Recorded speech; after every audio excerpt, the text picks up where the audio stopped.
I, António Guterres, solemnly swear to exercise in all loyalty the United Nations. His tenure as the world's top diplomat secured, calling it an immense privilege and a noble duty. I'm acutely aware of the immense responsibilities you are entrusting me at such a critical moment in history, dare I say, at the cusp of a new era. We are truly at the crossroads, with the consequential choices before us.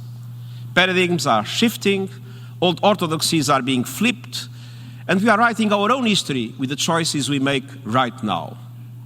It can go either way: breakdown and perpetual crisis, or breakthrough and prospect of a greener, safer and better future for all. There are reasons to be hopeful.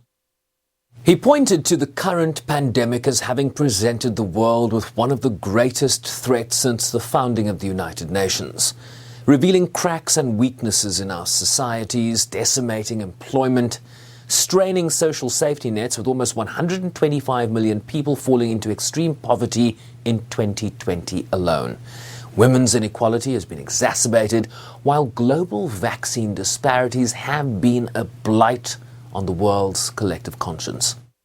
Equity needs to start now. Vaccines need to be available for everyone, everywhere, sooner rather than later. And we must create the conditions for sustainable and inclusive recovery, both in the developed and the developing world. And there is still a long way to go. All of these will, however, only be possible if we manage to overcome the current trust deficit that has a corrosive effect on societies and between countries.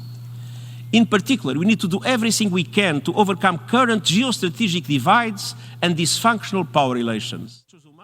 He also pointed to climate change, human rights and the growing digital divide as existential global risks that threaten the achievement of the Sustainable Development Goals. I will give it my all to ensure the blossoming of trust between and among nations, large and small, to build bridges and to engage relentlessly in confidence building. I will also seek to inspire hope that we can turn things around, that the impossible might be possible. The attitude is never to give up. This is not idealistic or utopian, but grounded in knowledge of history when big transformations occurred and guided by the fundamental belief in the inherent goodness of people. That breakthroughs are possible when we expect it the least and against all odds. That is my unwavering commitment, and I thank you. Guterres said it was his intention to serve with humility and in the spirit of building trust and inspiring hope, calling it our common mission. He also indicated that he'd extended an invitation to Amina Mohammed to continue as his deputy, an offer she tells SABC News she has accepted. Sherwin Riceby's SABC News, New York.